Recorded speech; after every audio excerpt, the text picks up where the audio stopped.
Assalamualaikum warahmatullahi wabarakatuh. Welcome back to my YouTube channel Master Story.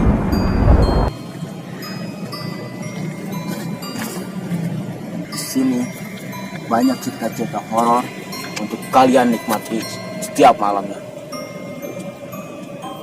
Dan jangan lupa untuk subscribe, like, dan komen YouTube channel kami agar kami akan terus menghibur kalian setiap harinya.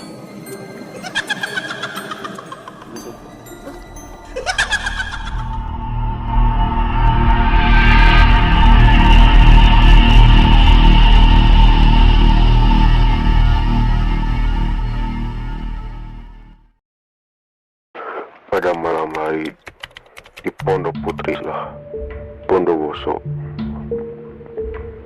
ada seorang anak perempuan hendak ingin berak, tepatnya jam 9 malam.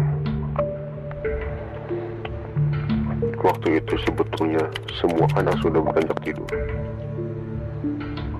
tapi karena paksaan biologis, maka anak perempuan tersebut pun menekatkan diri untuk pergi sendirian ke kamar mandi.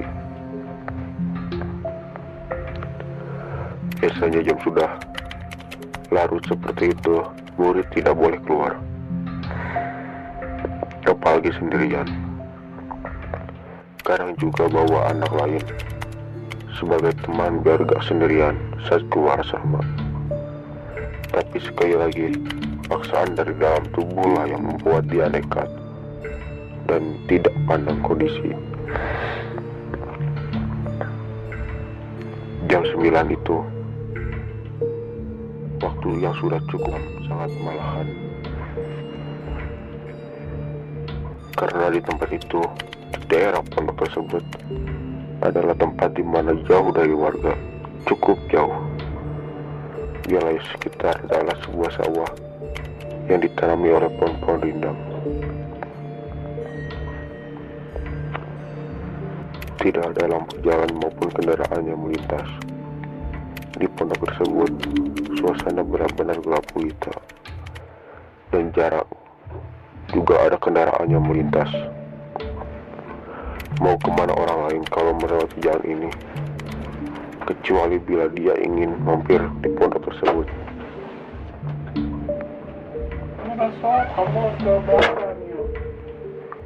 Perempuan itu pun sedikit beralih terbirit-birit karena saking kebelatnya.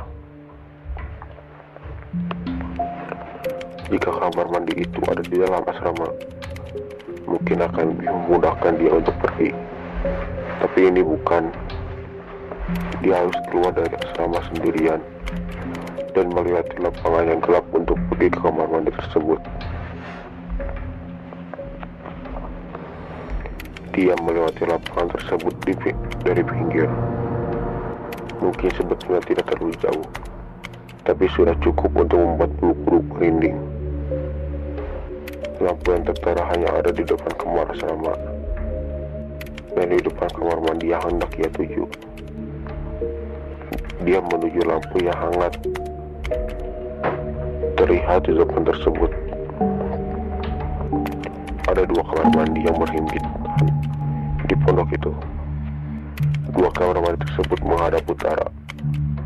Lalu ada sedikit tempat kecil di depannya yang biasa digunakan untuk mencuci baju para santri. Masuklah perempuan itu di kamar mandi sebelah timur. Dalam kamar mandi itu terdapat tembok yang menyekat antara satu kamar mandi ke kamar mandi satunya lagi. Lalu di tengah tembok yang membatasi dua kamar mandi tersebut terdapat lubang yang tidak terlalu besar dan juga tidak terlalu kecil, cukup untuk memindahkan sebuah benda berupa sabun, peralatan mandi dan sebagainya. Sebelum masuk kamar mandi, perempuan itu tersebut mendapat ada seorang yang mandi di tengah malam mencekam itu di kamar mandi sebelahnya barat. Perempuan itu pun tak peduli, dia langsung masuk dan buang hajat. Terpikir benaknya, siapa ya yang mandi malam-malam begini. Tapi perempuan itu tetap fokus dengan apa yang ia lakukan saat itu. Bulu-bulu perempuan itu mulai berdiri satu sama lain. Jebur, jebur, jebur. Suara orang mandi itu tidak wajar. Sepertinya dia buru-buru menyelesaikan mandinya. Dia mandi dengan cepat sekali. Entah berapa ember sudah dia habiskan. Waktu terus berjalan. Selama perempuan itu terdiam menyelesaikan hajatnya, selama itu juga orang yang mandi tersebut mandi dengan sangat buru-buru. Rasa takut mulai menyeliputinya. Saat hendak cebok, perempuan itu pun mengambil sabun dan melihat bak air yang ada di sana. Tapi ternyata dia tidak sadar kalau gayung yang biasa buat mengambil air itu tidak ada. Bagaimana caranya cebok kalau gayungnya tidak ada? Akhirnya dengan melarikan diri, perempuan itu dengan nada sebisa mungkin untuk meminjam gayung dari kamar mandi sebelah. Berkatalah perempuan tersebut, "Barat, Barat, pinjam gayungnya dong." Seketika itu, orang yang mandi di sebelahnya langsung berhenti total. Tidak ada lagi suara cipratan air yang terdengar di sana. Lalu ada suara laki-laki yang keras, tinggi lagi menjawab permintaan dari perempuan tersebut. "Jangan gayung, kepala aja gak punya." Seketika itu perempuan itu berlari keluar dari kamar mandi dan pergi menuju asrama sambil menjerit ketakutan.